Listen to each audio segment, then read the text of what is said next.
Iran's human rights record is among the worst in the world, and it's been condemned 57 times by the United Nations. Among the worst and worsening, as Foreign Secretary Haig noted in June, on the anniversary of the stolen presidential election, June last year that was.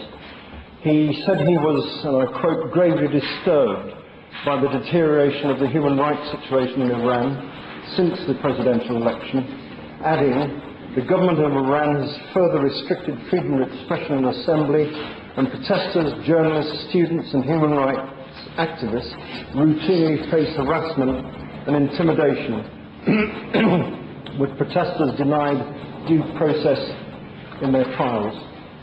The Islamic Republic of Iran, whose rulers pervert the true meaning and message of Islam, hang more men, women and children than the rest of the world put together, bar China. Savagery on an industrial scale. Women are stoned to death, amputations carried out without anaesthetics, eyes gouged out. This is a regime, almost literally, at war with its citizens. While the economy stagnates, millions of young, well-educated Iranians are denied employment. The mothers use the money from oil on missiles, on nuclear weapons development, on sponsoring terrorism abroad, rather than investing in the future of its citizens. Our government and others know that Iran supplies weapons to the Taliban in Afghanistan, finances Hamas and Hezbollah, supplies and smuggled roadside bombs into Iraq and paid the people who did it, which killed 7 out of 10 of every UK, US and coalition troops who were killed. Plenty of money for mischief and murder, little to meet the needs of one of the best educated populations in the region. The people of Iran deserve and demand better.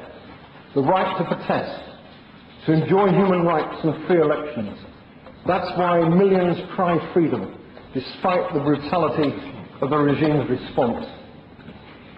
Iran's meddling is at its height in Iraq.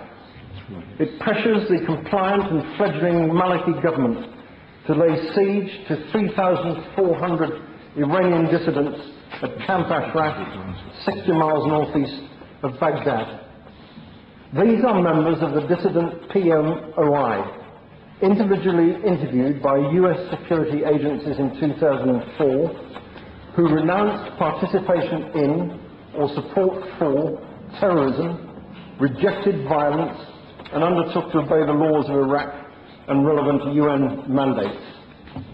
In return, they were given indefinite protected persons status, and I have a photocopy of the identity card given to one of the residents, and I shall leave this with the Minister after this discussion.